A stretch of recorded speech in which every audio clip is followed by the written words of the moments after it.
trying to give Okay, out. we're 17. We're not that old. But we did this project 4 years ago. True, I know, time flies when you're having fun. But the rookies have done such an amazing job. I mean, the rookie class has been working tirelessly to investigate real-world human rights issues in their geography classes. They've been writing, editing, revising, and presenting their poems in their English classes, raising money, and promoting the event. And if you couldn't tell by the car in my yard around the school, the rookies have put a lot of time and effort into this event. You know, just out of curiosity, how much do you think it would cost to get those car in my yard things outside? No, come on. Are you serious? But I mean, like, okay. Real. Anyways, it's important to keep in mind that these topics discussed in the poems are mature and parental discretion is advised.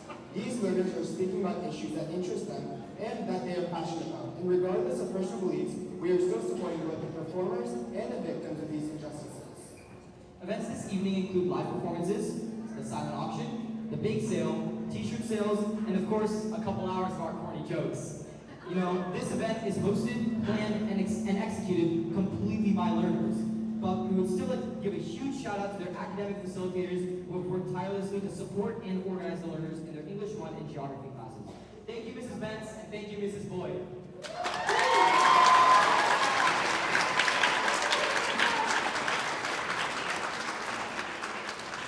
Throughout the project, learners vote for one choice charity each year to benefit the proceeds of the Poetry Slam event. The goal for donations this year was $25,000, and it was going to the defensive line. They are a nonprofit that focuses on ending the epidemic of youth suicide, especially for young people of color, by transforming the way we communicate and connect about mental health. Each year, the defensive line serves over 50% of the colored youth community throughout all of the U.S. that are at risk of suicide. Please welcome Mr. and Mrs. Thomas to tell us more about the impact and information on the defensive line.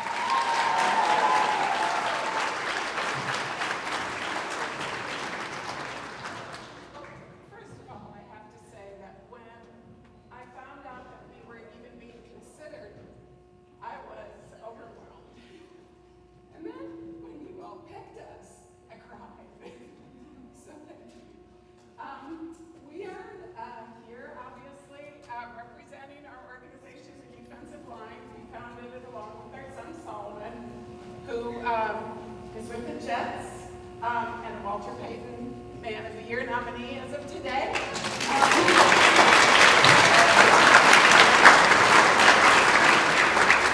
So he has donated his cleats to the auction, and I know every time you guys bid on something, it helps us to save lives. So almost 5 years ago, we lost our daughter Ella to suicide.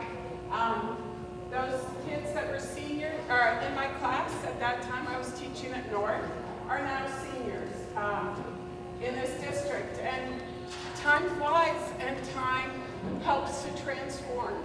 And I feel like, along with our community, you have helped us to do that. So my name is Chris Thomas. I'm Martha's husband and Solomon and Ella's father. And I just want to thank the school here, the rookies, everybody who made this event possible to recognize the defensive line and to donate to our nonprofit, Intermill 100% to helping us provide trainings to schools so that we can end the epidemic of suicide. I never envisioned talking about suicide until we talked about Ella, and we realized how prevalent it is in today's society. So we think it's important to talk about it. We're going to normalize the conversation so that we can help people know that it's okay to not be okay, and to help each other understand the warning signs, because 75% of people who are at risk tell a peer, tell a friend, tell a teammate, a classmate. So it's important for us to recognize those signs. In our workshop that we give to leaders helps people recognize those signs to keep people alive, so other folks don't go through the pain that Martha, Solomon, our friends, her friends went through. So we appreciate what you're doing. It makes a huge difference, and we love this community of Capel. They've supported us throughout this journey, whether it's students, whether it's staff, whether it's the school district, whether it's politicians. We've just been so blessed with the warmth that you covered us with to help us get through this tragedy and to make a difference. So thank you so much, and we appreciate your support.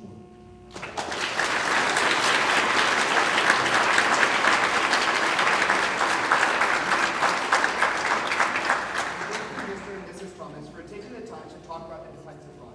At this time, I'd like to introduce a slam poet for years and someone who has touched the hearts of millions around the world with his fluency, diction, and dramatism. Orange, I didn't know you thought so highly of me. That's not you. I'm talking about the man, the myth, the legend, Dallas's first poet laureate and 2009 slam poet world champion, Joaquin Zihuatanejo.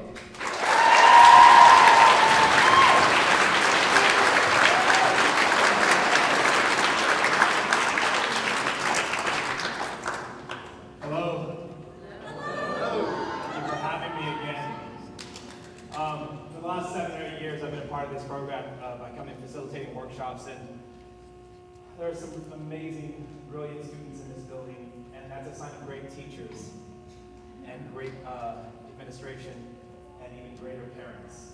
So thank you, Capel, for being such a beautiful community and allowing me to be a very small part of this very large event. I'm going to read a poem from the Dallas laureate. Here goes. A long time ago, I wrote a poem called Elephant, many years ago, over 20 years ago, for a country called Rwanda. But that country has gone through great lengths to heal. It's actually an incredible source of healing and beauty. So I got to a point where I didn't have to recite that poem anymore, because I didn't think it was needed. And then I saw an image when the war started, the war that we're living today, the one in Ukraine. And so I wrote a poem called A Revision of Elephant, and it's for Ukraine. Sometime in February 2022, Russian forces shelled the city of Mariupol. One of the survivors pulled their 6-year-old daughter out of the rubble. She wore blood-soaked pajamas with cartoon unicorns on them. She died moments later as medical personnel tried desperately to save her. Somewhere in Africa, an elephant will stand at the foot of a lifeless calf for 6 days before being forcibly pulled away by the herd. Exactly 1 year later to the day, that same elephant will return to stand and mourn in decaying bones before once again being forcibly pulled away. This is more than metaphor, it happened. And I know nothing of what it is to lose a child. I know the image of this elephant and a lifeless calf happened on the other side of the world from me, but I know somehow I am connected to this. It was only days ago that the body of a Ukrainian child was pulled from war-torn rubble, more marionette than girl, her arms and legs dangling limply beneath her as though her limbs had lost the war against gravity. If you travel there today, you can visit a bunker where a teacher reads to children despite air raid sirens overhead. One girl in a pink beanie calms the stuffed bears in her arms, pleading with them to listen to the story, not the bombs. And I am reminded of the young student who raised his hand in my classroom all those years ago and said, "What do I care about the other side of the world? Africa, Ukraine, we got our own problems here." And to you, young man, I say, there is nothing more deserving on this planet, your pledge of allegiance, than that of a dying child with outstretched arms. In my country, refugee children dying in Ukraine. Refugee children detained at this country's border vie with monster truck racing for America's attention. If I hear another one of those self-serving, first-person perspective poems, I swear to you, next time I touch the stage, I'm going to scream, "Wake up! Wake up! Wake up!" for 3 minutes and 10 seconds, because no poet is greater than his best poem, and no individual is more important than the collective we that is humankind. When will we as a people realize that while we get lost in the drama of screening the new season of Survivor, thousands of children have been killed, or are malnourished, or have been separated from their parents, or are fighting for their lives today? When will we as a people be at the end of our sit down and be quiet? When will we as a people finally stand up and be heard? And the 87 cents a day that I pledge to save one child's life just does not feel like enough. So tonight, I want to say something overtly poetic for the children of Ukraine, for the children of Syria, for the children of the Congo, for the children of Afghanistan, for the children of the Rio Grande Valley. Something like, in Ukraine, they They plant children in the ground and grow angels. This is more than metaphor. It happens. And somewhere in Ukraine, a mother will stand at the foot of a small white coffin before being forcibly pulled away by her people. Thank you.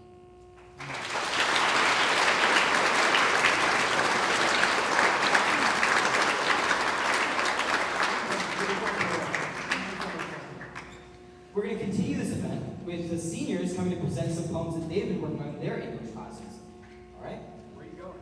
To present my poem. There's no way your performance is good enough to make it. Okay, you know what? We'll see about that one, Arish. Anyways, please welcome Miss Beatty, the English facilitator for the senior English class, to tell us more about this project and their performers.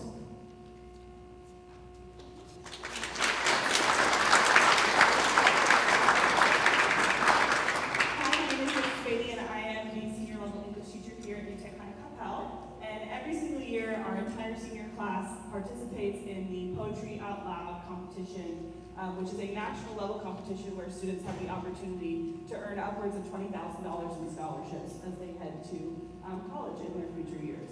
And so last Friday, our senior class participated in their first round of poems, and our judges selected our final 3 finalists that will present tonight. And then from their performances tonight, we will get to choose who our winner will be, where they will then get to present at state. When they present at state, they'll present with all of the other districts that present winners forth, and if they win there, then they have an opportunity to go to the national competition.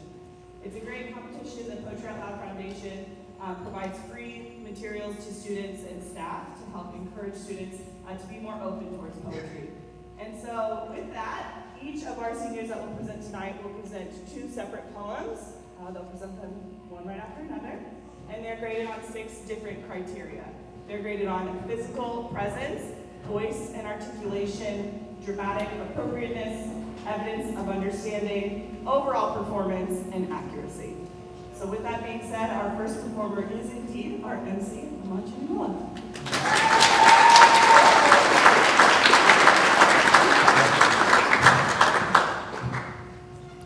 Before I begin, I just want to say one thing. Take that, Arish. My name is Aman Chiniwala, like Miss Beatty said, and the first poem I'll be performing for you all tonight is titled A Birthday by Christina Rossetti.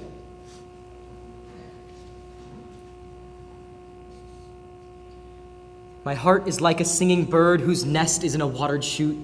My heart is like an apple tree whose boughs are bent with thick-set fruit. My heart is like a rainbow shell that paddles in a halcyon sea. My heart is gladder than all these, because my love is come to me. Raise me a dais of silk and down, hang it with vair and purple dyes, carve it in doves and pomegranates and peacocks with 100 eyes. Work it in gold, in silver grapes, in leaves, and silver fleur-de-lis, because the birthday of my life is come. My love is come to me.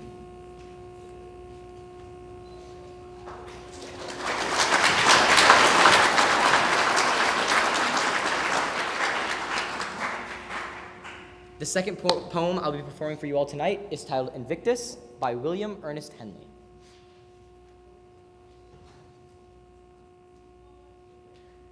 Out of the night that covers me, black as the pit from pole to pole, I thank whatever gods may be for my unconquerable soul. In the fell clutch of circumstance, I have not winced nor cried aloud. Under the bludgeonings of chance, my head is bloody, but unbowed.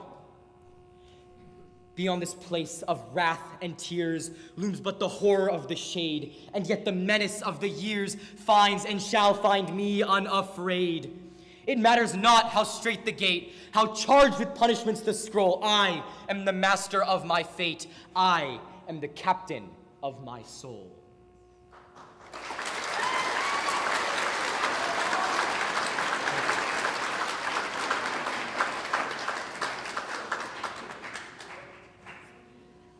Thank you, Aman. Our next finalist that will be presenting is going to be Garrity Baird.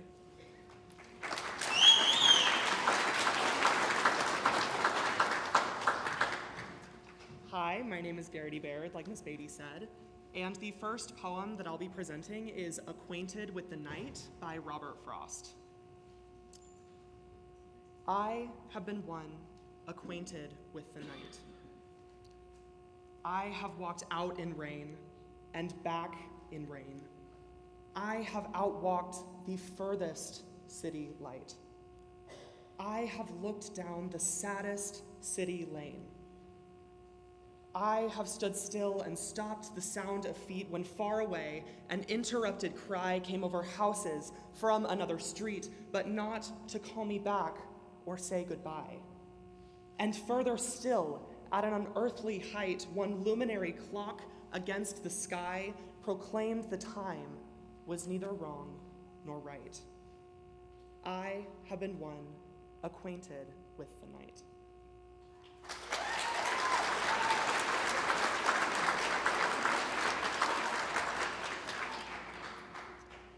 The second poem I'll be performing is The Clouded Morning by Jones Very. The morning comes and thickening clouds prevail, hanging like curtains all the horizon round, or overhead in heavy stillness sail. So still is day, it seems like night profound. Scarce by the city's din, the air is stirred, and dull and deadened comes its every sound.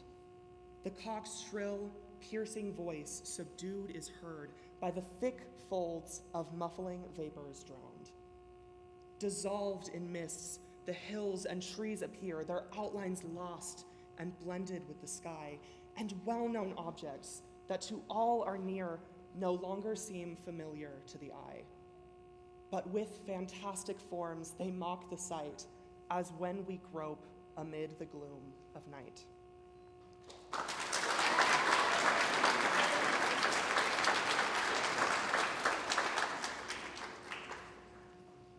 And then last but not least, we have Kate Markham.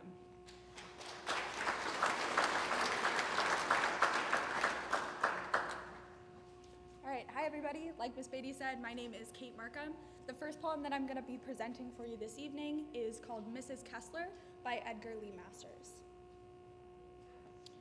Mr. Kessler was in the army, and drew $6 a month as a pension, and stood at the corner talking politics or sat at home reading Grant's memoirs, and I supported the family by washing, learning the secrets of all the people from their curtains and counterpanes, shirts and skirts. For things that are new grow old at length. They're replaced with better or none at all.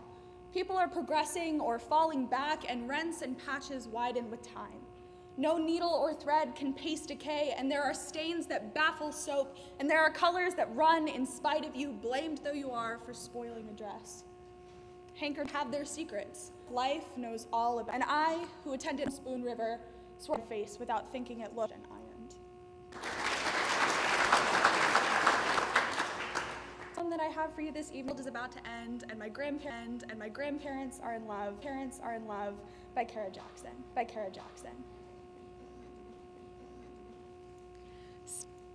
Still living like they orbit one another. My grandfather, the planet. My grandmother, his moon assigned by some gravitational pull. They have loved long enough for a working man to retire. Grandma says she's not tired. She talks about her husband like a coat that survives every season. Talks about him the way my parents talk about vinyl, the subject salvaged by the tint of their tongues. She returns to her love like a hymn, marks it with a color. When the world ends, will it suck the earth of all its love? Will I go taking somebody's hand, my skin becoming their skin? The digital age is taking away our winters, and I'm afraid the sun is my soulmate. That waste waits for a wet kiss. Carbon calls me pretty, and I think death is a good first date. When the world ends, I hope it leaves them be. Spares Grandpa and his game, Grandma spinning her corn into weight, the two of them reeling into Western theme songs, the TV louder than whatever's coming. Thank you.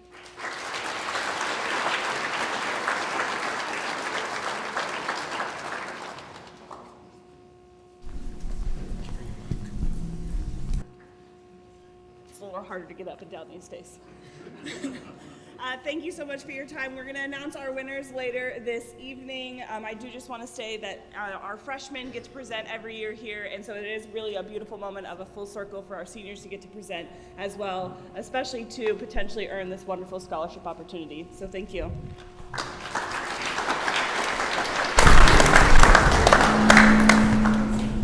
My bad. Oh, okay, this is loud. What a wonderful performance. What a wonderful... Waiting. Still waiting. This is better. Okay. What a wonderful performance from the seniors, if I may say so myself. Now that that's done, I'm going to give it off to the rookies so that they can... They've been working on for the past few months. However, before we welcome them, please join me in welcoming one of the most amazing, handsomest, funniest, and smartest people I know, Arish Rajwani, and his poem about the bake sale. No. I appreciate the compliments, but like, if we're doing it, we're doing it together. I just presented my slam. And? No man, nothing and. Fine. Let's go.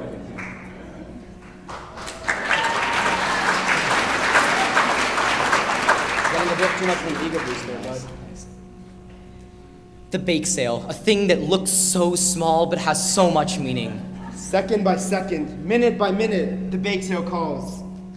It calls my name like my mother does when I forget to do the dishes. A sense of urgency rushes over me. Each time on the table, each item calls my name. The cookies yelling, the brownies screaming, the pastries rioting for my attention. But which do I choose? My stomach is struggling, but my pockets even more.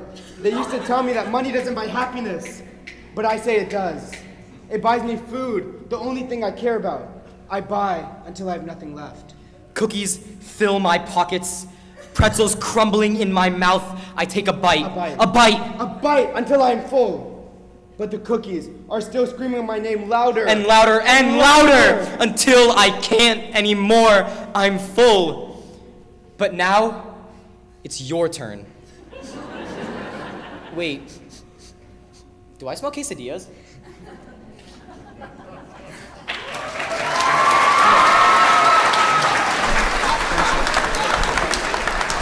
Oh, the other way. Arish, now that's how we do it. So we just got to show the rookies how it's done, but now that we've established our dominance, let's let the rookies take it away, and let's welcome the first actual slam poem of the night. So guys, please put your hands together for Hadley. You're supposed to like snap during slam poems. You don't clap. All right. Anytime something impressive happens in a slam poem, feel free, audience members, snap. That's how we do it here in slam poetry. So with that being said, please put your fingers together for Hadley, Jimin, and Gabby as they perform their poem titled We Had a Future.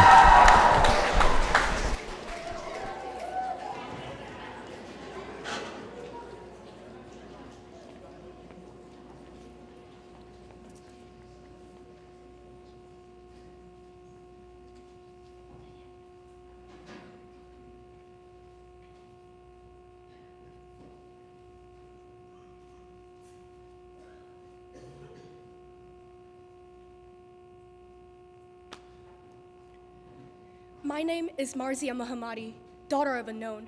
I'm a 16-year-old Hazara girl from Kabul. I dream of one day enjoying mundane delights like riding a bike, learning the guitar, walking in the park with my friends late at night, and going to school and studying every day.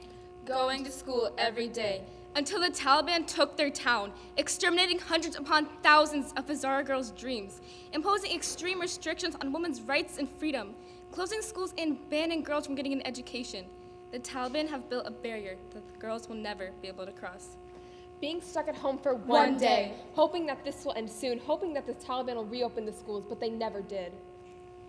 Being stuck at home for 10 days. My siblings coming back from their school, asking me to help with their homework, and my heart is breaking like a muffled gunshot. Being stuck at home for 100 days. Every day I walk the streets in fear. Things that I once thought were easy now bear a tremendous difficulty. I miss my classmates. I wonder how they're doing. It's like living in a cage. They say. It's horrifying. They say. But what else could they do? It was March. I was at home and my mother told me the good news, that the Taliban had finally pledged to reopen the schools tomorrow. The first day back to school in 7 months. But when they arrived at school, they were told to go home once again. A rare one of hope quickly closed. Even if the schools don't open, they will choose whatever way there is to get an education. They are determined, they are committed, they are dedicated to continue their education however and wherever they can. Stepping outside every day in the unease of being caught. Gathering in the small learning center, taking practice college entrance exam behind the Taliban's back.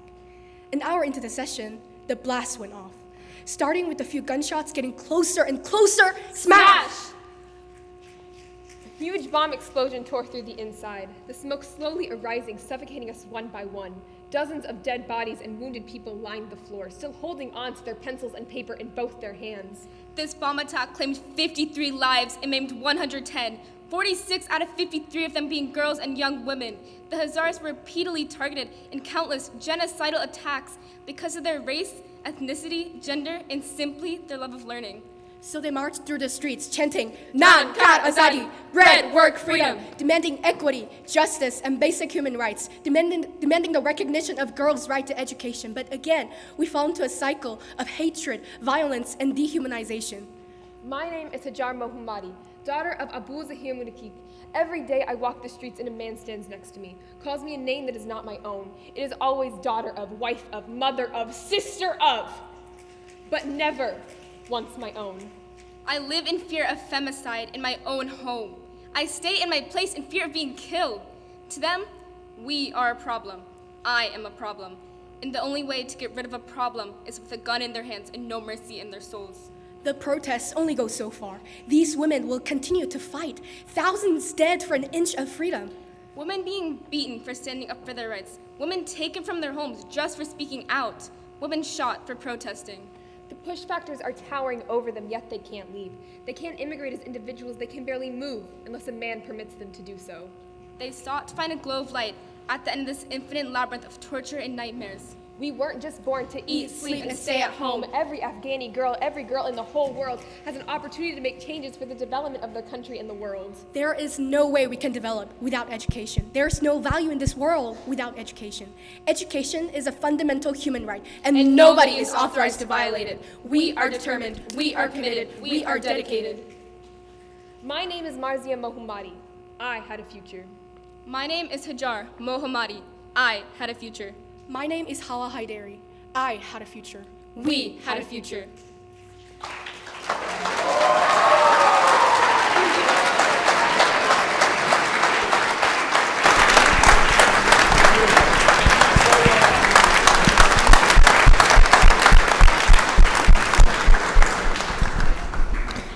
I mean, that performance was really impressive. I'm starting to think that that bake sale poem wasn't enough. Arish, what do you say that we present our real slam poem from freshman year? Come on. That stays in the past, and we're not doing it again. I promise you, it's not that good. Okay. Anyways, please welcome our next set of learners, Isaac, PJ, and Ahana, performing Red Carpet.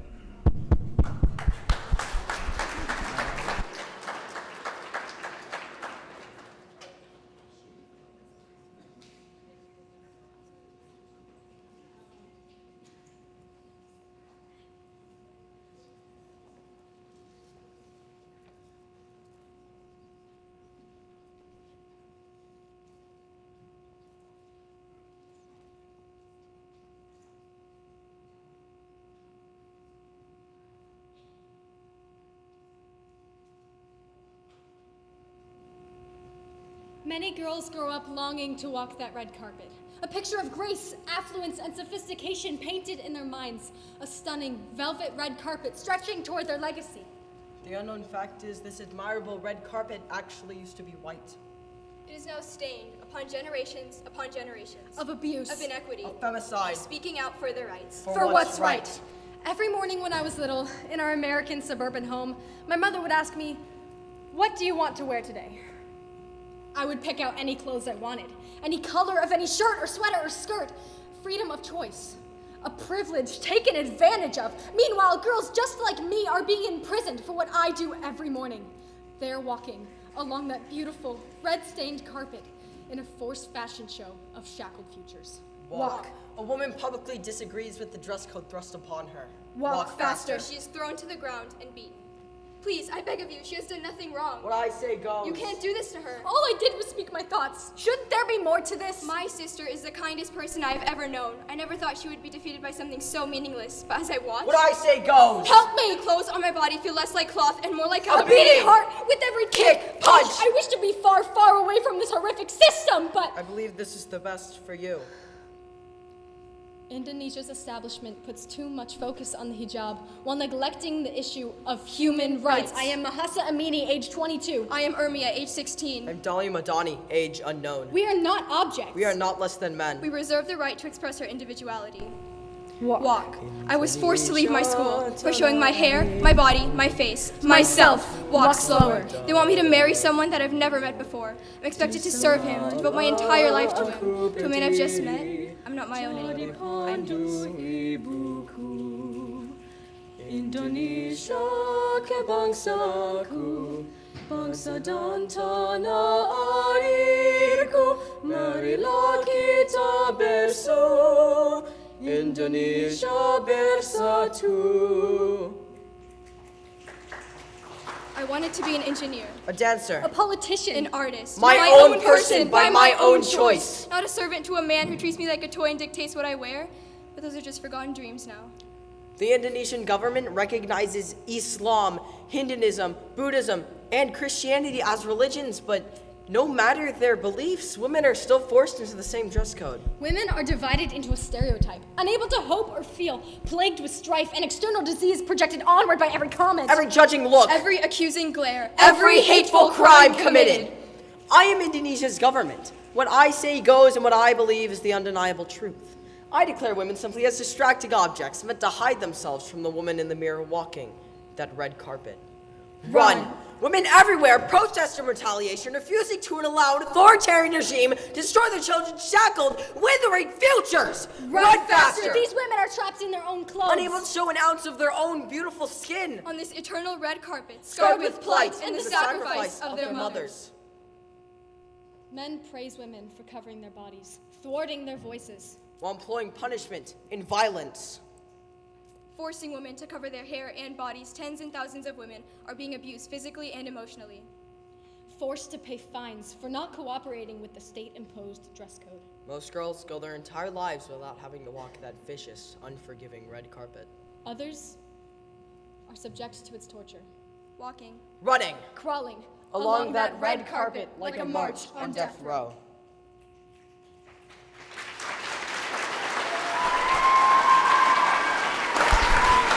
My turn.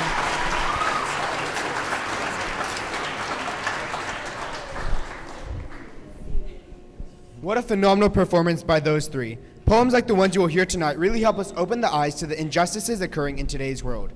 Keep that in mind. Join me in welcoming our next group of performers, Adya, Mikhail, and Sankalp, and their poem, Human Rights, No Exception.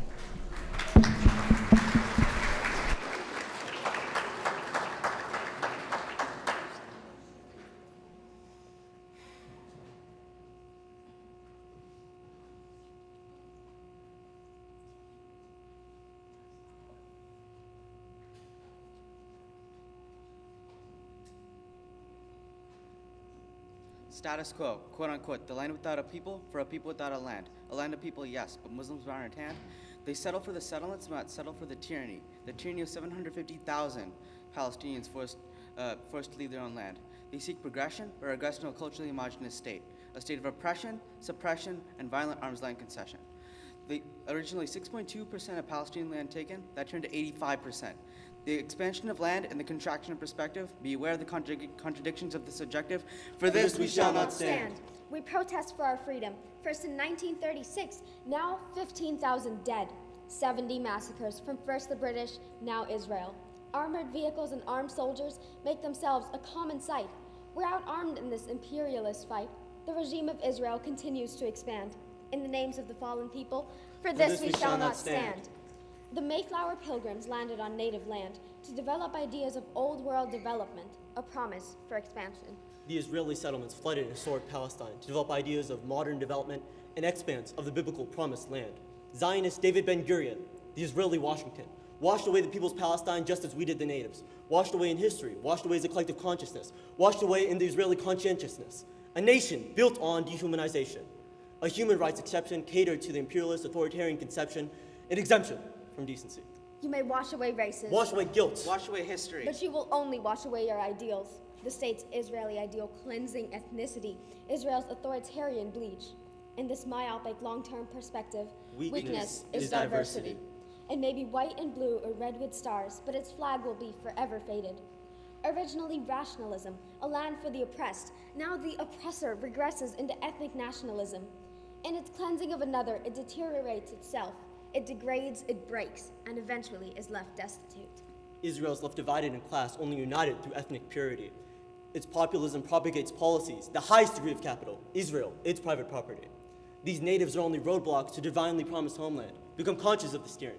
For this we shall not stand. As innocent blood smears the rubbled streets, Israel continues its massacre, leaving 13,000 6 feet deep. This cleansing continues, leaving the nation in shambles as Palestine's demography becomes scrambled, leaving generational scars as locals become refugees. 750,000 Palestinians forced to leave their own land. Inform the masses. For this we shall not stand.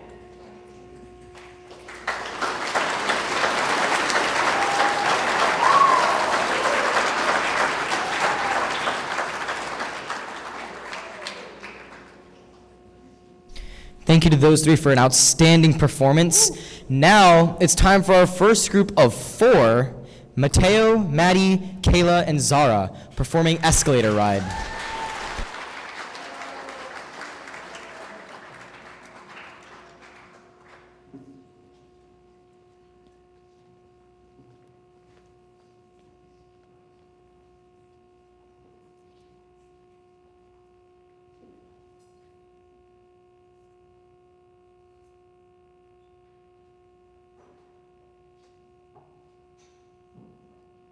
80% of children in Egypt are subjected to violent punishment. About 20%. These children live on the border of Egypt in poverty, not knowing if there will be a tomorrow. About 40%. That's how much the calls to the Child Helpline have increased. About 60% of young kids suffer from malnutrition. About 80% of children in Egypt are subjected to violent punishment. This is at an epidemic proportion. We are at the top of the escalator. The sticks used to beat 90% of the children fill up with regret. They are being used against their will. It's common social culture in Egypt. They think beating children is like nicely redirecting them to the right path, but they're wrong. 5 steps descended. This doesn't just apply to families. Even first responders believe this. They will beat homeless children to make the streets look nice for tourists. What is this inequity, these children think? I go to school, only to get beat. I come home, only to get beat. I sit on the streets, only to get beat. 10 steps descended. They often end up maimed with scars and wounds from teachers, parents, and cops that hit them until there's no way to recover. These cops clean the streets for supremacy, yet they stain them with the sorrow and blood of these homeless children. In 2003, a school called Fudua was founded, only to be another source of physical punishment for children. 15 steps ascended. In the eyes of adults in Egypt, children are stigmatized. They are useless little humans that have no value. Make them grow up quick. Get them out of the house. 20 steps descended. These children are becoming dehumanized. See them? Living among buckets of trash? No one seems to care about the poor little children struggling to survive. These struggling children face persecution because they are children on the street. They are treated like stray dogs. 25 steps descending. Lemaza nahnu ala kun hakata. Why are we stuck like this? Maza fa'alna linastahiqqa haza. What did we do to deserve this? They are stuck in a plight, stuck in a terrible situation that they cannot get out of. They're hoping for a country to come together. What will be that centripetal force? What will create safety under a roof with loving adults? No longer living on the streets, afraid of the authoritarian rule. Watch your step. We've reached the bottom. We can't get up again.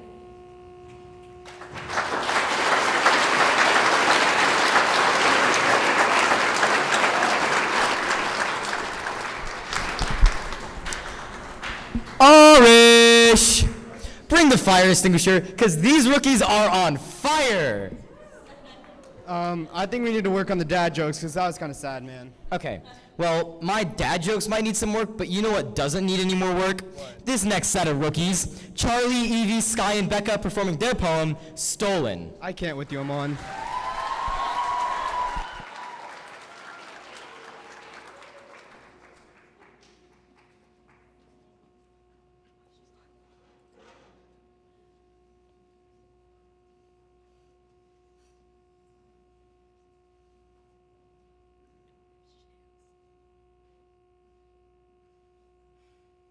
Speak now, or forever hold your peace. You may now kiss the bride. Exhausted, Unheard. trapped, Hopeless. scared.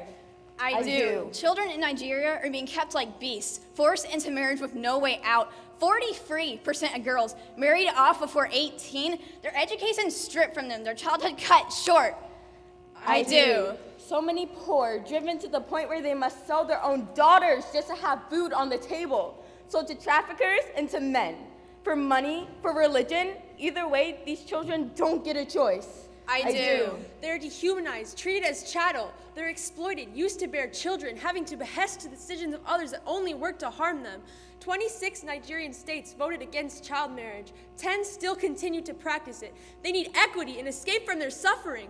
Child marriage is a plight, a spreading epidemic that is yet to be cured. I do. There is our flag in the distance. Green, white, green. The white represents peace, unity, things we no longer know.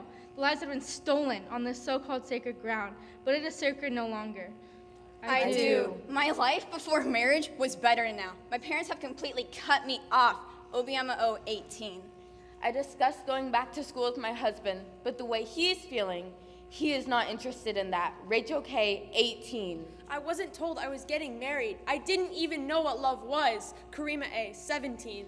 I can't actually remember the day of my wedding because it was never my decision. They just got me married to him without my consent. Zaytuna A, 14. I do. The beautiful underbelly dolls I used to play with, the colorful beads, fabrics, and pins, now replaced with a child. The joys replaced with work, and a new life I was not prepared for, a life I did not want. I wonder what it would be like to live freely, to still be able to go to school. What it would be like to leave this never-ending biased cycle, to escape from this tyranny. The life we are trapped in, shackled to. Children. 18. 16. 14. 13. 12. Thrust into the life of a mother with barely an idea of what a mother even is. Forced to have children while still children themselves. How much longer must this go on? Government turning a blind eye. How much longer until we are brave enough to fight for our freedom? We must not stand by watching this inequity happen without a care. Speak now, or forever hold your peace. I object.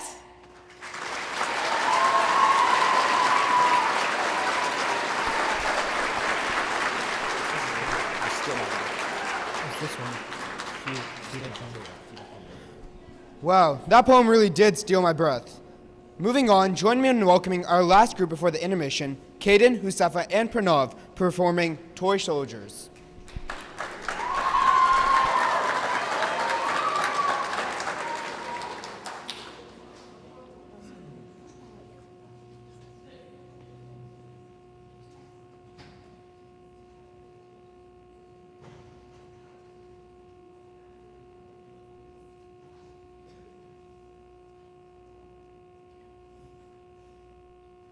Children, the innocent mind of a child, singing and dancing. Life is all so simple. Masked men with military suits knock on the door. Bang, bang. The kids who had no worries were now stomped on by the shoes of al-Shabaab soldiers displaced from their family. These trafficked kids are indoctrinated, stripped away of their human rights like meat from bone, dehumanized, seen on a battlefield. These Islamic fundamental beliefs on the 80 population, persecuting them, forcing leaves they're younger. This does not symbolize equity. Waving flags, raiding homes, maiming those who do not submit, torturing the beautiful country of Mozambique for oil and power.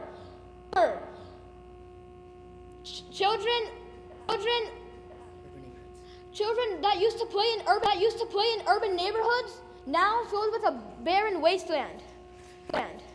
My name is Clementina. I'm 14 years old. I was abducted by al-Shabaab soldiers. Why can't I play? Why can't I have fun? Why was I a part of the 800,000 people taught to exterminate my family? 2 million children live without their parents, instead live in the hands of al-Shabaab soldiers. I was on my knees, begging to the Mashal Babos to take me instead of my 13-year-old. This human rights violation continues to diffuse if you don't stand up to it. 51 children were kidnapped in Cabo Delgado. Why isn't the military fighting for thousands of children's lives? Why are the ones holding back and hiding in a corner? Children as young as 12 learning how to hate their parents instead of appreciating them. Is this the world we live in? Can we nurture all spirits? Between ocean and sky. Can we change the world? We can certainly try.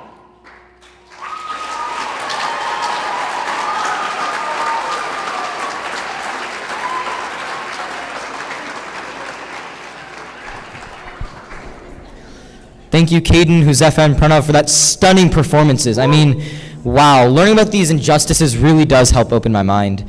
But before we continue, we have a brief message from New Text Upstanders Club. So please welcome Sonia and Ananya to tell us more about it. Sonia, Ananya? Yeah. Yes, this is where you clap.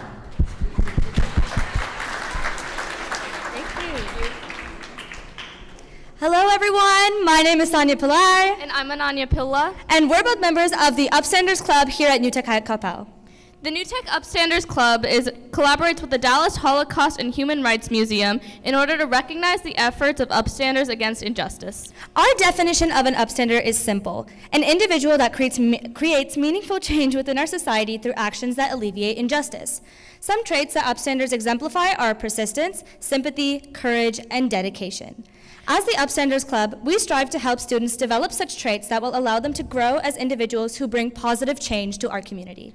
We are thrilled to be supporting Slamming for a Cause to not only bring awareness to injustice, but to recognize upstanders against hate. Each of you at your state has a small booklet that contains the 30 human rights recognized by the Universal Declaration of Human Rights, written and adopted by the United Nations after World War II. There are still people today who don't know that these rights are inalienable and that no government should infringe upon them. We hope you join us in standing up for human rights and recognizing that there is no lesser person.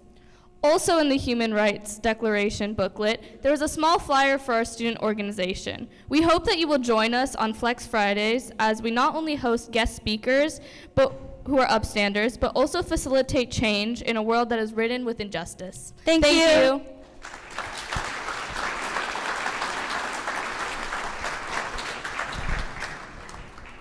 Thank you for that. Amon, you know what I was thinking?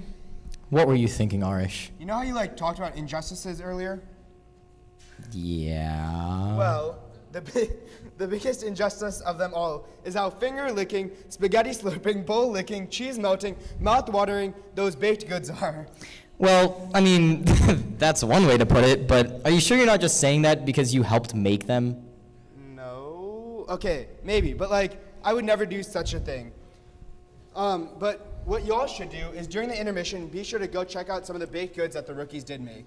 I mean, if we're just doing shameless marketing at this point, I may as well tell you guys to look at the silent auction too, because there's a bunch of good things there. And might as well pitch in, because next to the exit doors, we have stars for our stars. For $1 donation, you can leave a kind message for a performer back in that corner. And right next to that is the PTSO, who is selling poinsettias for $15 next to the entrance. So be sure to check those out. We will see everyone back in 20 minutes. Thank y'all.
All right,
it's time to put on your blankets, snuggle up with your baked goods.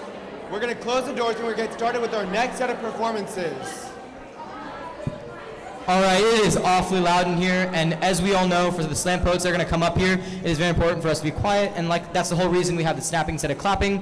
So like Ars said, snuggle up with your blankets from the silent auction, get your baked goods close to you, because I know I have mine. Our ushers are going to go ahead and close the doors, that way the noise from outside doesn't come in here, and we're going to invite our first group of slam poets up. Please welcome to the stage Samarth, Kirdna, Netra, and Nime performing We Are Like You.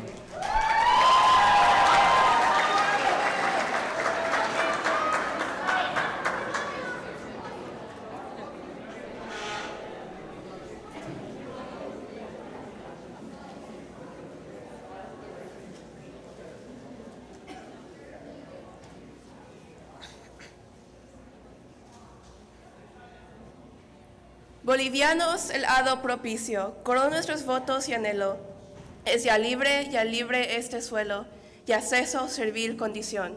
Bolivians, a favorable destiny has crowned our vows and longings. This land is free. Your servile state has ended. Red, yellow, green. Red is our valor. Where is the red for the brave souls who said we are who we are? Yellow is our joy. Why are we called gay if we suffer and are silenced every day? Green is our fertile fields. Is fertility the requirement to a successful relationship? There is no marriage, no family when you tear us apart. Standing in queue, hoping for acceptance, hoping for recognition, hoping to be married, at least legally. Standing tall, the few, like those that fought Spain, and they said, that ring wasn't for you. And yet the gavel doesn't see that we are like you. We are violations of legislation that only looks at our potential procreation. We're in a nation that needs to rise up, face the statement, we are like you.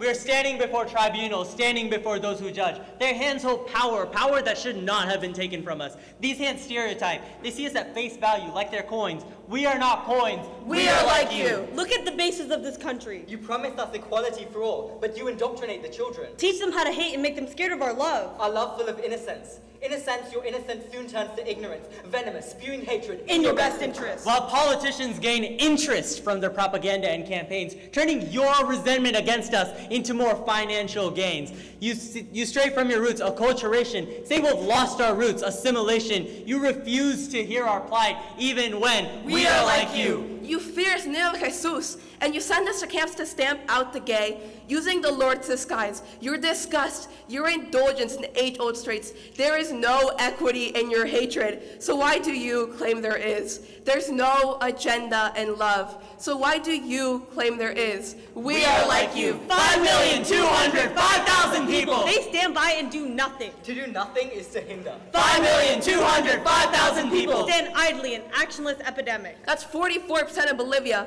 with no momentum of its own. Millions of them, yet all of them are bystanders to the atrocities of 6,625,000 people that continues fueling their exploitation of generations. That's 56% of people seen as the majority. The people's voice. Their vox populi believes years of lies. The guise of Jesus, it's a fake enterprise. Maiming our hopes. A supremacist view. Ignoring the fact that we are like you. Are we not the same?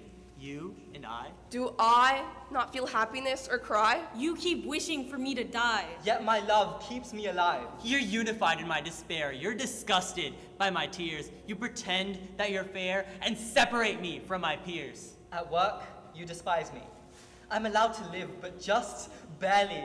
I fear if I walk slower, I grow paranoid as I get closer to home. And yet, as I cross my umbral, all those fears just disappear because standing before me, welcoming with love and cheer, stands my other half, my better half, my caring, confident, stellar half. Enveloping me in warmth and love, not caring about the world that hates us, not giving a moment of attention to our country, which restricts us and ignores our right to have a family like everyone else. Tired of the hate, tired of the lies, yet I grade. On and on, scared of the rules, scared of the people, yet I push on and on because in my heart, deep inside, my love is real. I know it's real, so I just move on and on. In Bolivia, we are told. Morir antes que esclavos vivir. To die before we live as slaves. Libertad, libertad, libertad. Freedom, freedom, freedom.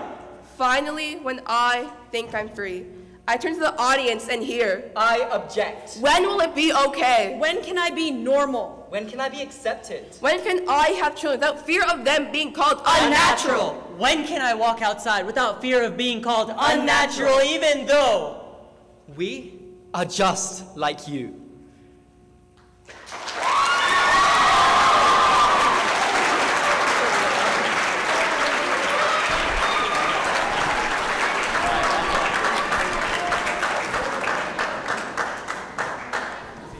Wow, that poem was very gracefully executed.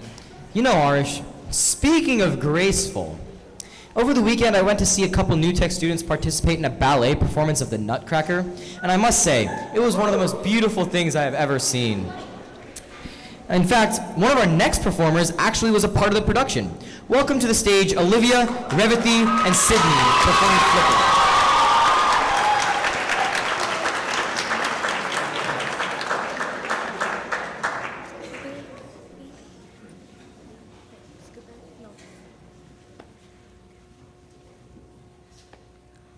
Wham, smack, bam, crack.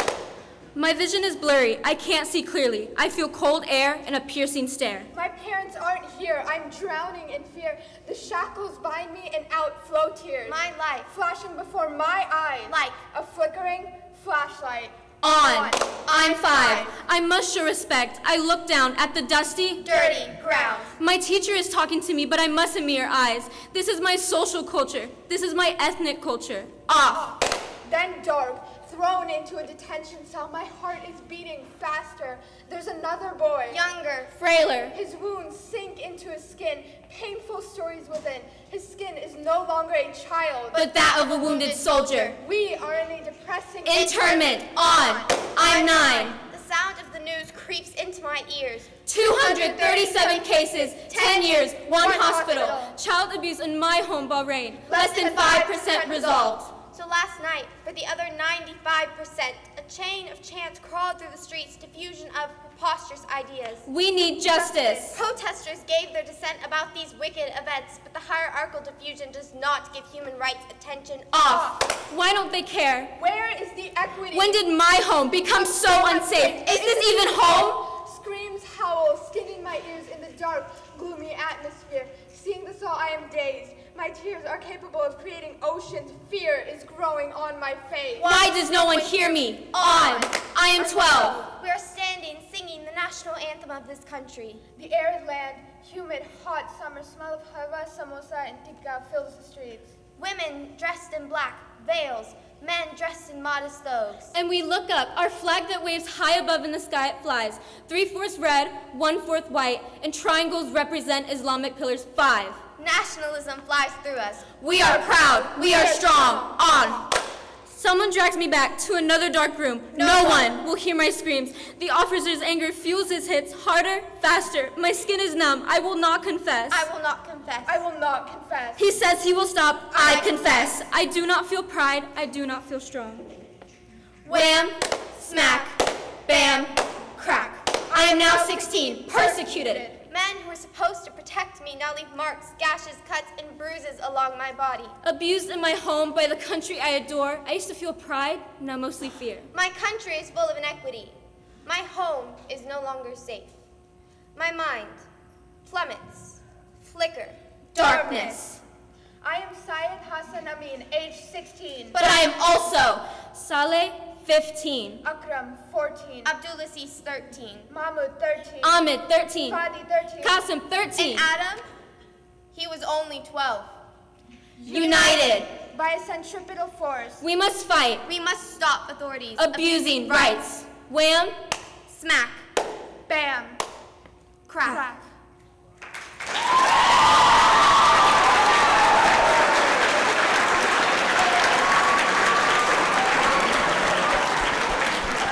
Wow, Iman, I know you said that ballet was graceful, but this was on another level. However, I must say I've had my eye on the next group, and I think they're going to blow this performance out of the water. So I have the pleasure of introducing our next group, Anya, Preetham, Noshin, and Kundana, and subbing two of them in is Rivati, performing their poem called The Truth Is Out. Woo! Yay! Come on up, y'all. Come on up.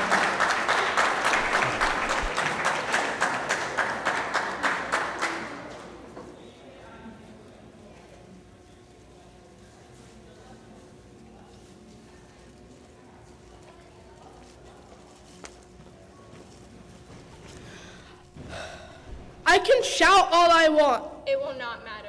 I will never be heard.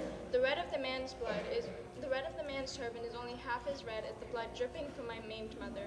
Her life guaranteed gone, deemed worthless the day she was born. This femicide cannot continue. Send help for the Afghans, please. Enraged and crazed woman goes feral on the Taliban. Taliban have no choice but to fight back. One casualty left behind. You hear it. You know it. The truth is out. But that's not what happened. I can barely remember what lavash tastes like. Every bite, simple. Now every bite, a day from death. We cannot go on, all 38 million of us. Our stomachs are empty bowls, praying for something to fall in.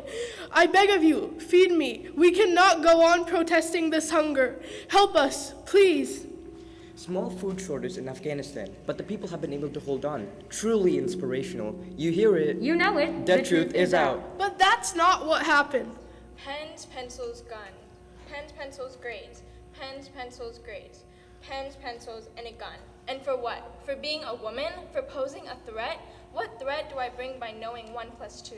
I could count. I could count the countless coffins you're collecting. I could count the flurries of bullets you shoot in the sky. I could count the bodies you bring to the ground screaming bloody murder.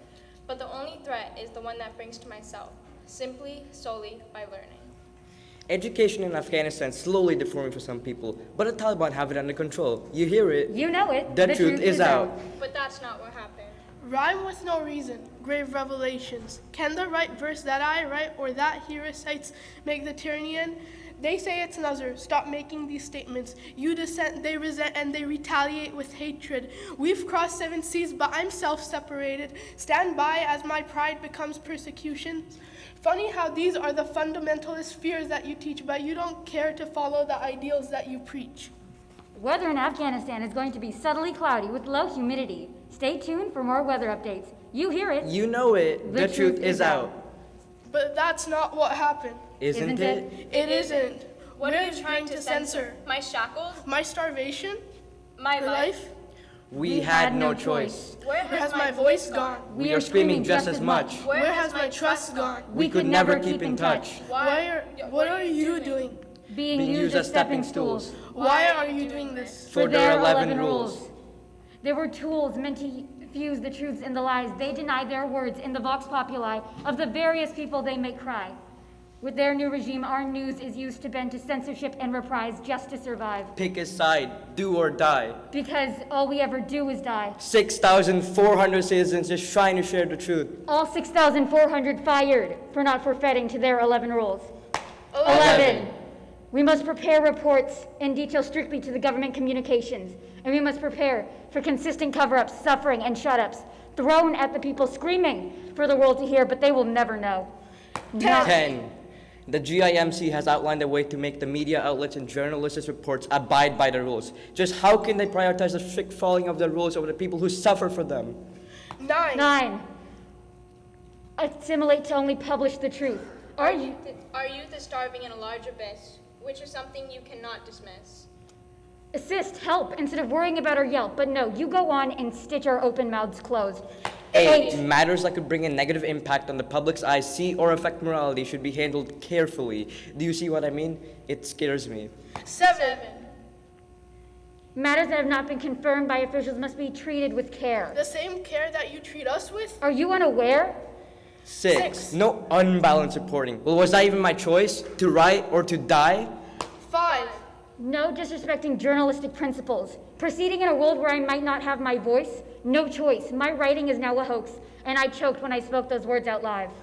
4. No distorting new content. Continuously thrown at the worn dawn, purely made of broken bone. How safe and sound we are.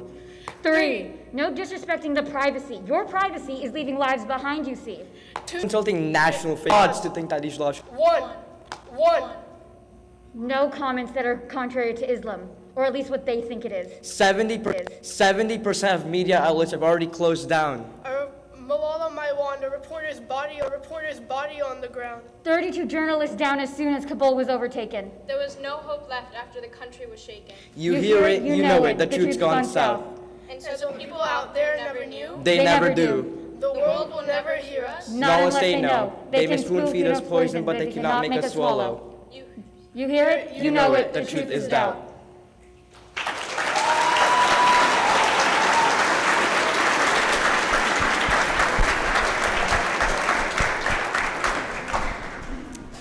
Wow, Arish. You know, I must say, you have a very keen eye because that really did amaze me. If only you were as talented as they were, I wouldn't have to carry this MCing thing so much. Okay, ladies and gentlemen, we have applications for a new MC because I'm sick of mine. Please direct your applications to the silent auction pages where you can just put your name, number, and email. If you want to be generous, I'll gladly accept your credit card information and social security if you want to give it to me. But all jokes aside, please welcome our next group of stellar performers, Reed, Andy, Shazil, and Akanksha performing Time's Up.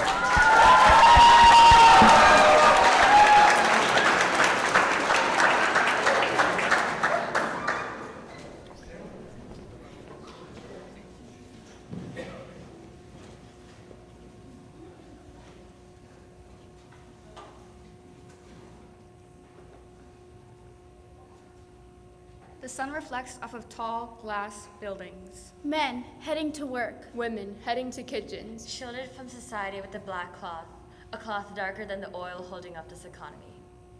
Time is passing. The world is changing. Qatar stays the same. Tick, tick, tick, tock. Males have more rights than the women who gave birth to them. Mothers do not get guardianship of their own children. Women are not allowed an education without their guardian's permission. Less than half are allowed to work, forced to be stay-at-home moms from the early age of 16.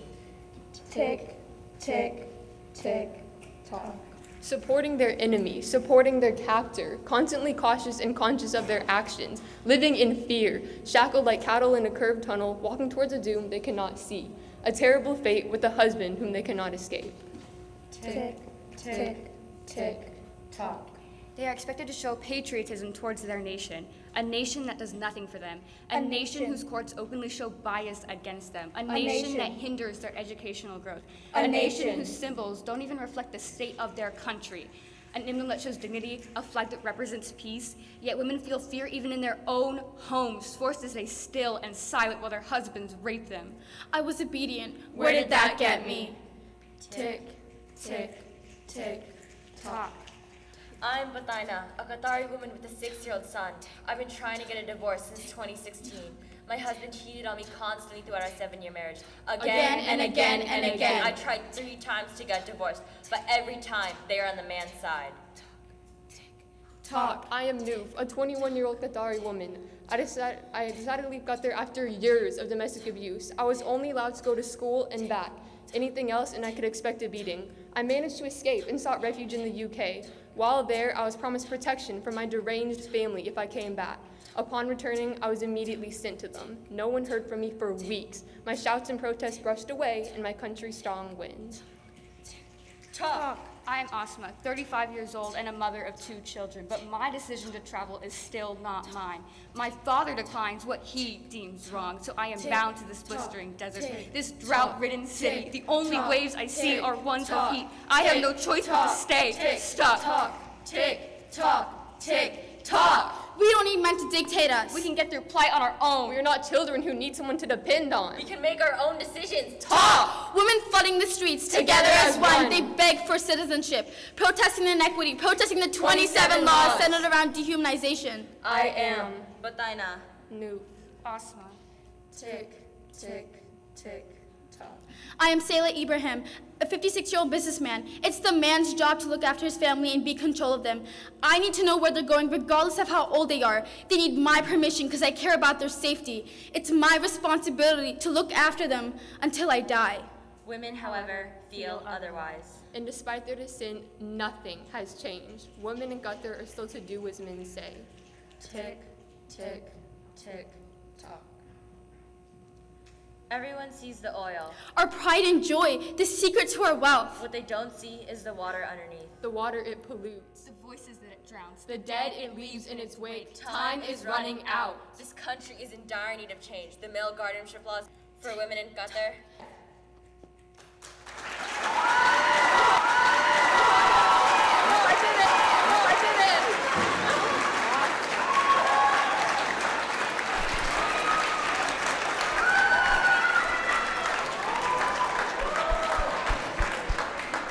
Thank you to those 4 for performing for us. It looks like y'all left Arish at a loss of words, which God knows that is hard to do. While I revive him, please welcome our next and last group before the second intermission, Jacob, Nicole, Joseph, and Dane, performing Shackles.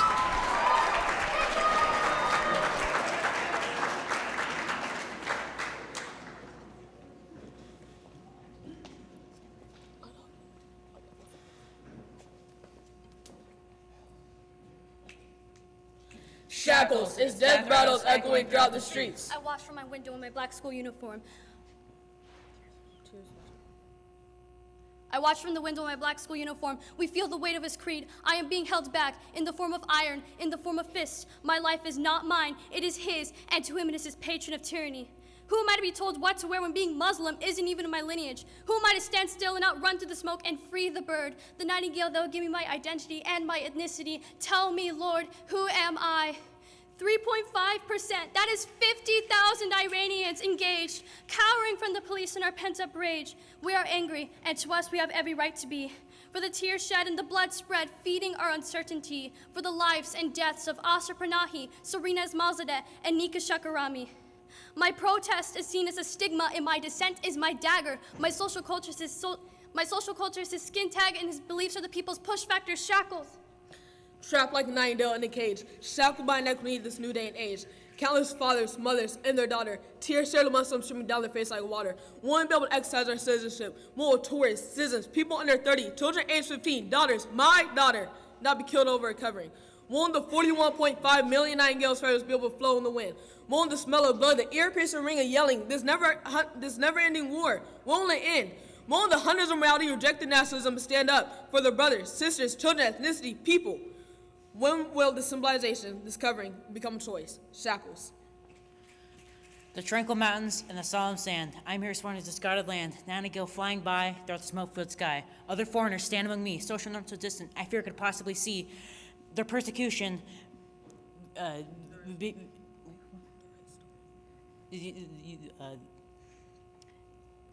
From persecution, their protest begins. Dissent grows from the deceitful grins. They retaliate, their rights stolen, they exterminate, their morality broken. Their protests beginning from outrage, the politicians not doing anything on their stage. Their nationalistic society shows shackles on my own, as seeing a nightingale past the bars. I wonder if I am too among shackles on my own. Shackles. I, amongst many officers, are forced to persecute women just because they don't wear their attire correctly. I watch these women cower for their lives so fearfully. Why? Why is this practice a social normality? Their lives are shackled to endless abuse while they hang upon this broken noose. They tear at their vocal cords, hoping to get a voice out. But those people are silenced and forgotten. detaining women that protest, stopping those who are oppressed. The baton is heavy on my hand after another what I call senseless reprimand. Marching through the blazing smoke, a town ablaze once beautiful is now broke, sweat building on my brow. Forced by a nationalistic government that does not care if I shoot the nightingale, for if I don't, then I will surely suffer shackles. 15-year-olds are marching. 15-year-olds are fighting. 15-year-olds are working. 15-year-olds are shackled. 6 in a Quran. Dying for the nightingale. Shackled I rise, and shackled I fight for equality. For equity. For freedom. For them to live a life among men and practice what they believe is right. What do you believe is right? Because in my heart I know that it's not a life being shackled.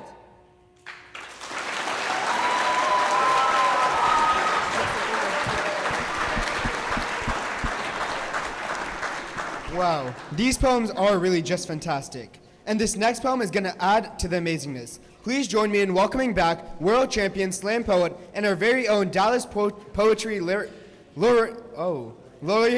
Joaquin Ziwanatejo.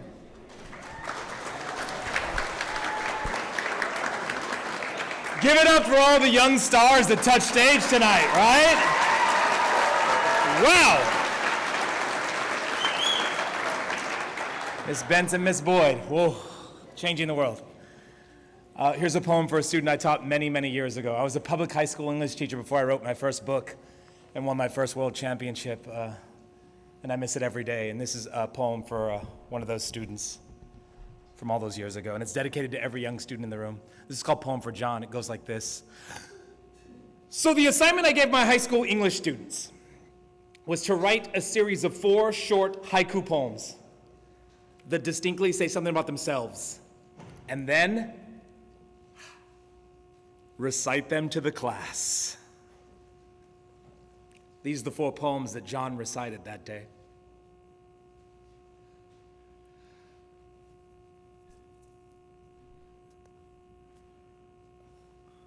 Speaking in a quiet, communicative way always came easy to me.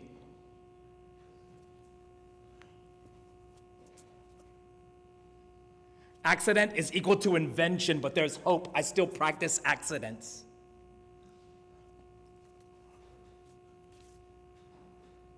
I restore antique radios. I like the way static feels in my palms.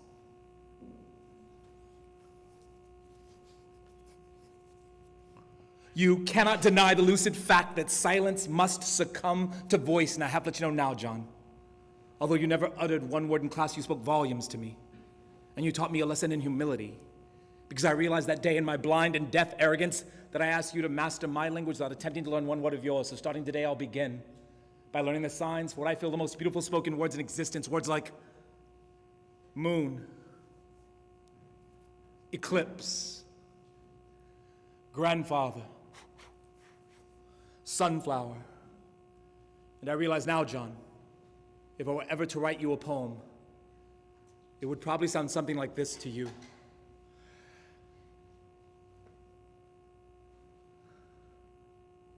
My mother was the moon, and my father was the sun. The moon and sun that existed in a constant state of eclipse, so I learned to grow despite the darkness. And I learned at an early age the power of spoken word. My mother's silence and my father's absence formed cave walls that my grandfather's words reverberated off of like children dancing in a field of purple simply for the sake of purple, and it is true. Metaphorically speaking, I'm the sunflower growing wildly in the alley adjacent to nothing. And though my petals extend upwards toward darkness, my roots extend deeply toward the warmth of all the voices that nourished me or didn't nourish me. So thank you, mute mother. Thank you, absent father. Thank you, beautiful, all-encompassing grandfather. And thank you, John, my silent, poetic student.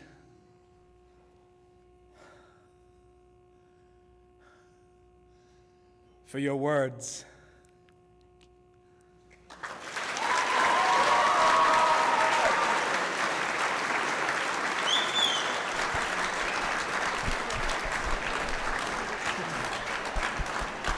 That was so good, I'm scared to just talk normally now, man. I know, right? That was impressive. That was actually crazy good. Yeah. I might actually like pass out from how good this was.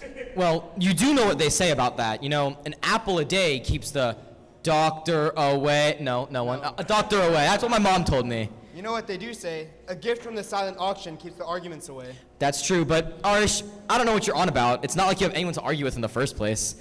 You're quite single. But I do support your sentiment. So guys, go check out the silent auction and everything else that the rookies are selling to see if anything catches your eye. And don't forget that we will be announcing the winners of the Poetry Out Loud competition to see who will be competing at the state competition for a chance to earn a $20,000 scholarship. We will see everyone back in 20 minutes. Thank you so much. Guys.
We're gonna go ahead and start performing, start the slam poems once again.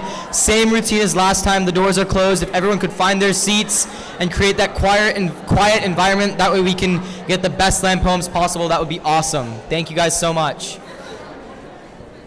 Bro, I can't believe we're already seniors, man. I know, right? We are getting old. But you know who else is getting old? The same exact performer that performed in that ballet that I was talking about. In fact, today is her birthday. So if the entire audience could join me in singing happy birthday to Olivia Guerra. Happy birthday to you. Happy birthday to you. Happy birthday, dear Olivia. We're watching you, get up. Happy birthday to you. Yay!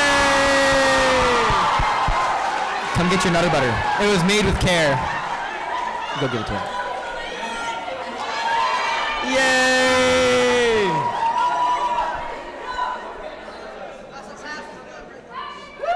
Yay!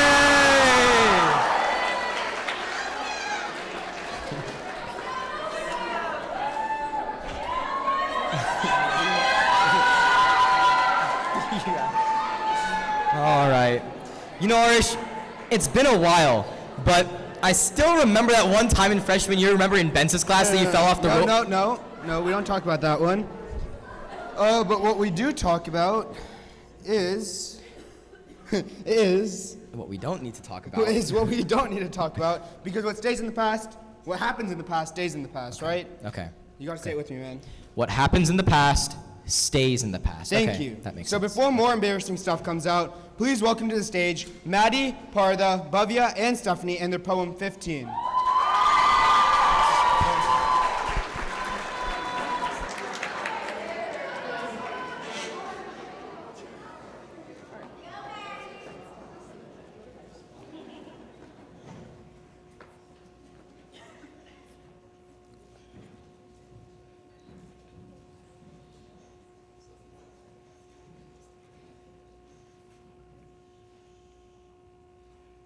The practice of child marriage is a truly an atrocious thing.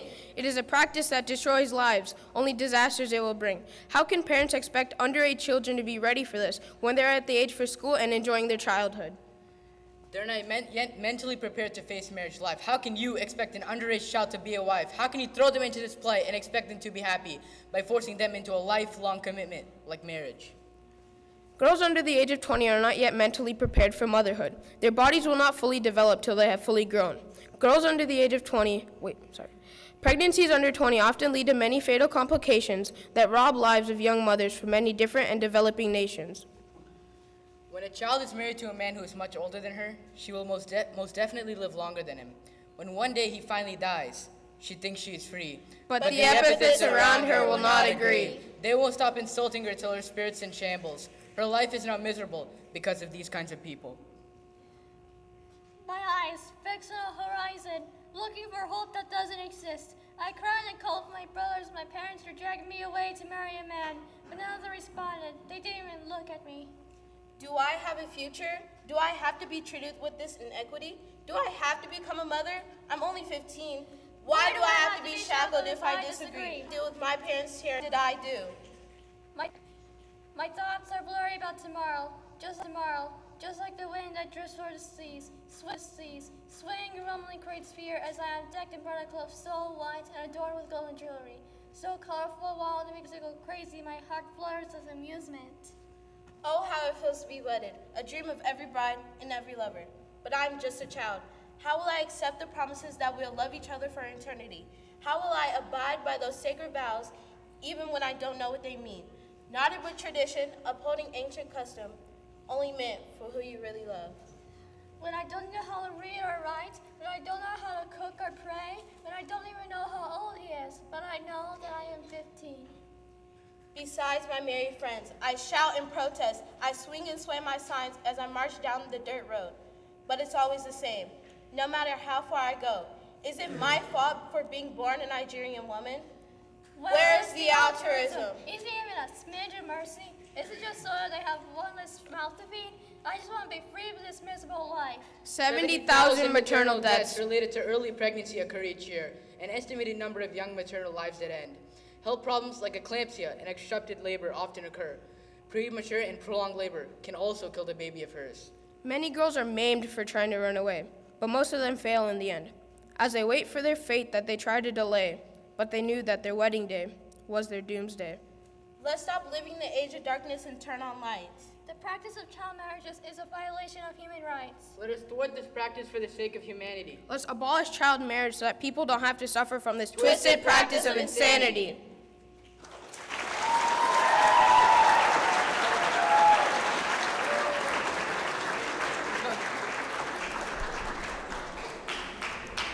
A great poem, guys. Like mentioned earlier, before we move on to our next poem, I'm going to go ahead and invite Miss Beatty up here so that she can announce the winner of the Poetry Out Loud competition.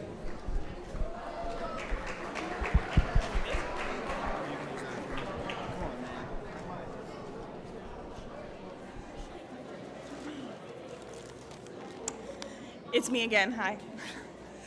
So we, as the judges in the audience, we collectively looked at the different scoring criteria for the Poetry Out Loud competition, and we decided that our 2022 winner, who will be going off to state to perform with a chance to win that $20,000 scholarship, is Kate Markham.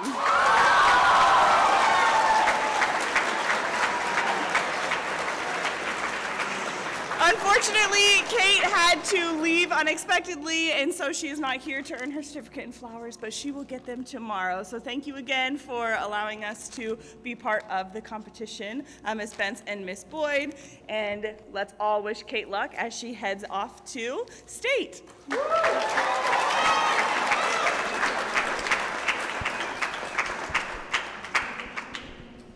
I told you, Mon, you weren't good enough. Aye, buddy, aye. No, he did good. At least I made it. To what? Because it wasn't state. Okay. What a great job. Up next, we have Arjun, Sarayu, and Nia with their poem, Where Has It Gone?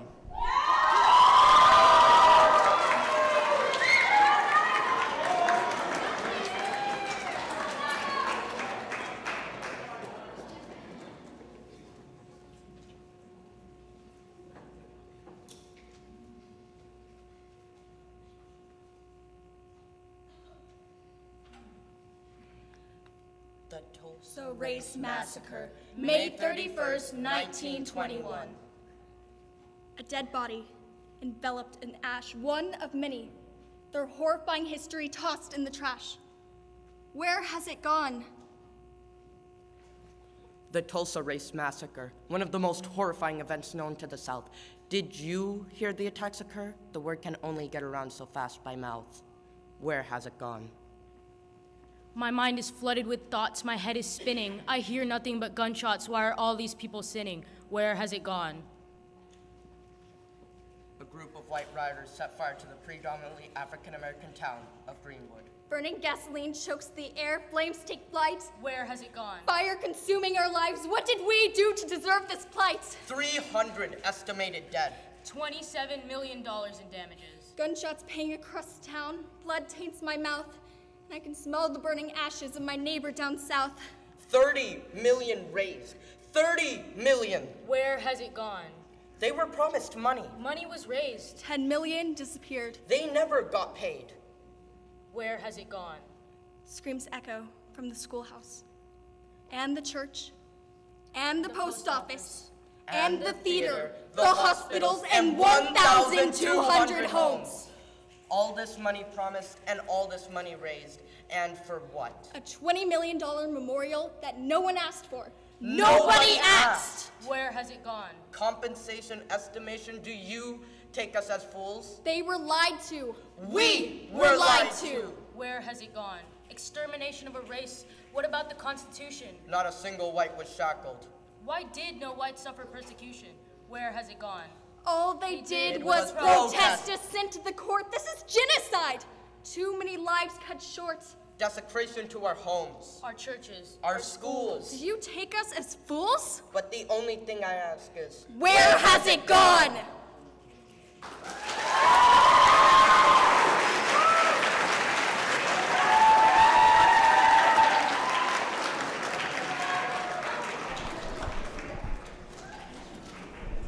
Coming up next, we have another group of 4. So guys, please put your hands together, or fingers together, for Sabrina, Isabella, Hugo, and Omar, and their poem, Deprived.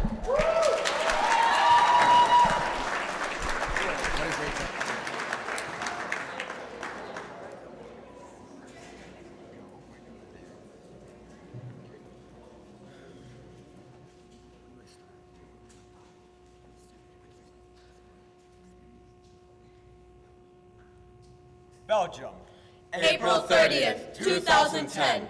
Why am I put in jail for simply expressing my religion? My mother. My daughter. my friends, My family.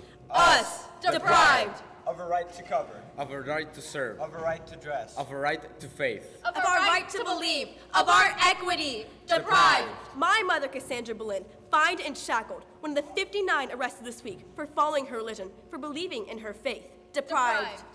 my sister jailed for a crime that should be a right. She is forced to forfeit her pride, behest by the government. Why? Protecting her country from a stereotype. Deprived. My country is 53% Catholic.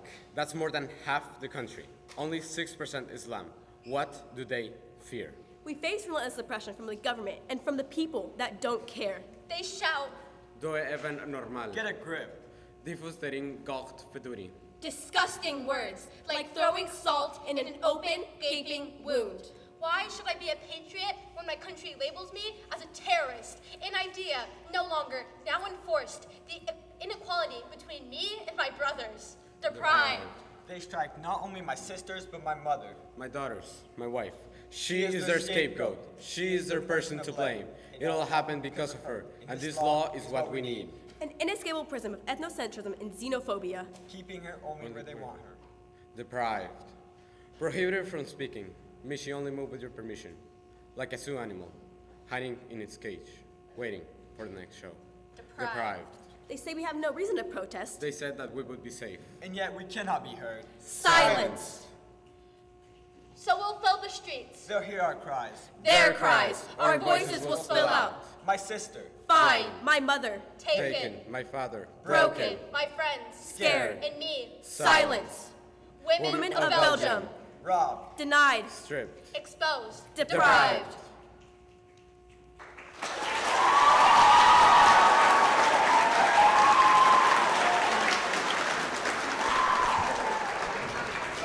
Now that was pretty amazing. That You know was what pretty amazing? Yeah. You know what wasn't amazing, Mon? When you commented on the fact that I was single. Low blow, buddy. Yeah, I remember that one pretty vividly. Well, let's just say I won't be single for long, man. Bro, what are you saying? You're gonna be single for a while. I'm going to Vegas, baby, and I'm ready to mingle. You're going to, wait, no, you're going crazy. That's what you're going. First off, I'm gonna ignore the fact that you said mingle. And secondly, how in the world are you gonna get tickets to Vegas? Okay, so in the silent auction, there's these tickets to Vegas, and nobody's bid on them yet. So if I just bid on them and wait it out, I'm chilling. Okay, well, first of all, good luck. But if anyone in here is quick enough, I'm sure they're gonna steal those tickets from you. Anyways, I don't know how it's possible, but these poems are still getting better and better. Up next, we have Hannah, Audrey, Lastia, and JP presenting their poem, 90 Minutes.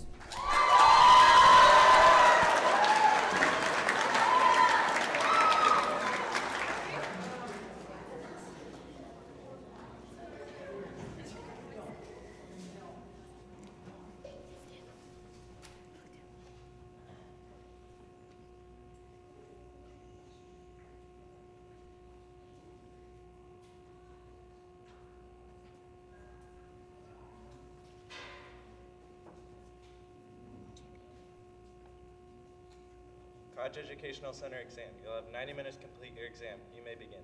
Countless girls are taken from school. They are not permitted to attend secondary school. They are made to stay home. On one side of a coin. Their families fear for them. They impede their education to protect them, They keep them from their college entrance exams. keeping them sheltered and away from the danger. On another side, Their opportunities waste away. Like sand draining away in an hourglass. Their education is interrupted for Other priorities. 80 minutes remaining. The women that walk the streets are guided by men. The women wear beautiful hijabs, Bright and colorful against the dull streets. The men wear Parahan Tumbans, conveying honor and respect to one another. the Taliban blend in with the men, their Tanban colors dull. blending in with the mountainscape on the horizon. 70 minutes remaining. The human rights of our women are being denied. Our voices have been The muted. men are deaf to our words. We have no education. We have no free will. The men are biased, telling us to Look pretty. Stay at home. Care for the children.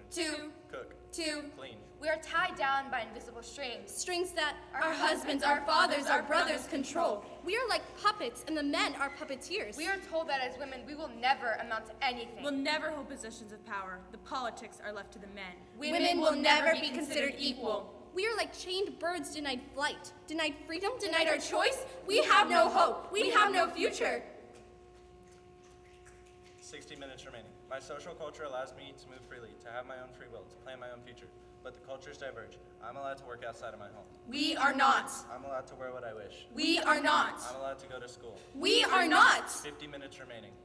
I am Zara Masawi, 28 years old. I walk the streets sprawled across my sign. I walk with 50 of my colleagues and my students. I walk with few men who choose to walk with us. I am walking for my rights, my right to work, my right to learn, my right to have a choice in my life. The Taliban threaten me with their guns. They threaten my colleagues. They threaten my students, trying to silence our voices, telling us to go home. I watch fearfully as girls that film the protest are beat. They are pushed to the ground, their phones broken. I am tired of the abuses that me and my students have suffered, tired of the way that the Taliban treat us, tired of the way they say they will protect us. They don't protect us. 40 minutes remaining. I am Zahara Alzida, 25 years old. I take to the streets with the other women, demanding an end of violence against Zaharza, protesting to reopen schools for the women. I am not able to go to school. The Taliban forces me to stay home and look out for the family. Where in the world are girls and boys killed for the crime of seeking an education? I march for the women who were denied an education, the women who were told to stay home, to cook, clean, and care for the children. 30 minutes remaining. 600 students file into College Educational Center prepared for their mock college entrance exam. I am 17 years old. Who am I? Sitting in a rundown building, scribbling down answers on a crumpled piece of paper. We must finish this exam. Our eyes watch the clock. Tick, tick, tick. What's that noise? Tick, tick, tick. The desk starts to shake. I hear the building rumble. The steering cape blinds me as the walls around me start to crack and break. Everything is red. The splinters dig into my skin, smoke suffocating my lungs. I feel a weight on my chest, my friend lying still over me, shielding her from death. The taste of rust and blood on the tip of my tongue. The screams that die in her throat. Everything is red! I see them all around me. Their bodies cold, lifeless, bruised, burned, beaten, broken. Who am I? Shackled by the Taliban, chained with fear, our women are dying, bombed for wanting an education. Afghan women's voices will not be silenced. We will not be silenced. 20 minutes remaining. Afghan women are protesting, asking for a change in their community, asking for a change in their lives. Asking for change for their education, asking for change for their children, asking for change for their freedom. There is no equity for these women. 10 minutes remaining. We must step in and assimilate their needs. To protest with them. To understand what they are going through. Because it is not new. It has happened before. 9 minutes remaining. It is fundamental that we allow these women to learn. It is a basic human right that they get an education. 8 minutes remaining. People are trying to stop their education. To stop their futures. 7 minutes. 110 people have been injured. 6 minutes. 53 people have been killed. 5 minutes. Mostly young women. 4. Mostly girls. 3. All they wanted was an education. 2. Little did they know their life was on a timer. 1. You have little time left. 0 minutes remaining. Your exam is now complete.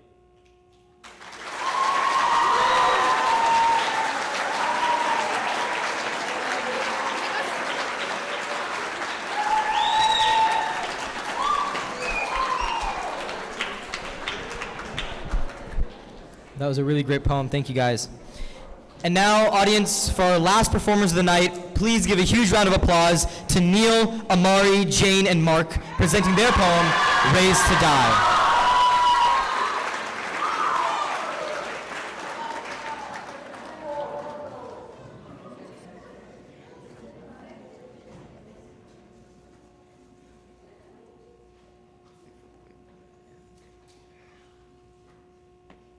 Together. The joy when new life is brought into the world. Small hands reaching out. Raised into mama's waiting arms. Overjoyed and grateful. Together. Your first steps. Shaky, scary, completely new. It's okay, your family is there. They always will be. Together. The first day of school. Education is common here. Walking to your elementary school. Education is precious in Cabo Delgado, Mozambique. Walking in the Machumbas, the fields, absent today, things are different now. First day of being 12 years old. Time is fast, but moves slow when having fun. You're no longer a child. Time won't stop, but slows when no one is left. Mama screams, begs for her mtoto. Sister will become a child bride. Baba has never felt so low. You breathe, but without them, you've died. Peace and quiet. Fire warms you, wraps you in a blanket. Your mother holds you close, treasured.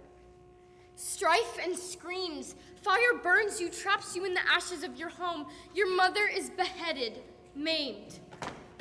She's one of the 1,300 to be butchered. You're one of the 500,000 dislocados displaced. Within that, one of the 250,000 children. Flames tear through the village. Blood eats away at the dry grass. Scattering sand takes your vision. After each explosion roars. First time out with your friends, running freely through a park. Stolen from your family alone. A group called Al-Shabaab drags you into the dark. First school dance. Surrounded. Learning to feel joy and First day of training, so indoctrinated to 25 and are forced to do 5% are forced to march, forced to fight, forced to grow up, forced to be soldiers, raised to die. First award at a graduation. Praise for your dedication and talent. Raised with love and joy. First kill. Exploited for your pain, fear, and youth. Raised with screaming and burns. They push you to the unthinkable. To the terrorism to your own country, your own village, your own family. Are you still a child? You have been dehumanized for so long. The boys are just soldiers, the girls are just toys. Trafficked, traded, and dealt like chattel. Your loved ones are exterminated, beaten, burnt. Nothing but a plight since you were young. Too young. Raised not as a child, raised to kill, assault, and burn. Treated not even as a man, raised to the sound of fear, pain, and fire. Were you raised for war? Were you raised for slaughter? Were you raised for genocide? Were you even raised at all?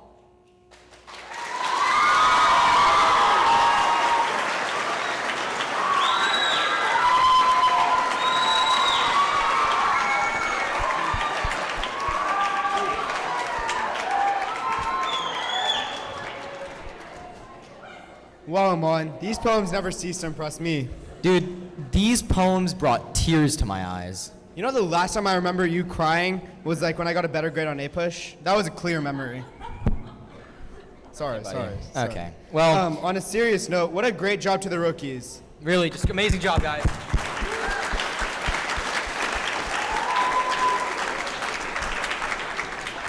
As MCs and on behalf of the rookies, we wanted to also say thank you to the audience for you all coming to support the defensive line as well as New Tech. And let's give a round of applause to you all as well as the performers of tonight. Good job, guys, everyone. Woo!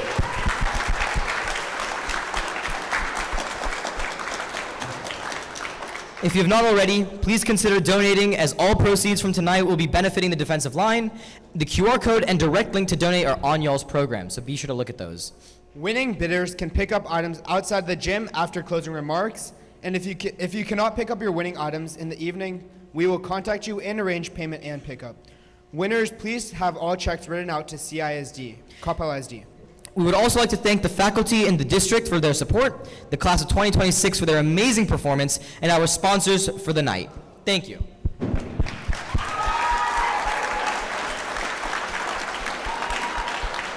to end, I'm going to ask for one more round of applause to Mrs. Bentz and Mrs. Boyd for all their planning, organizing, and hard work.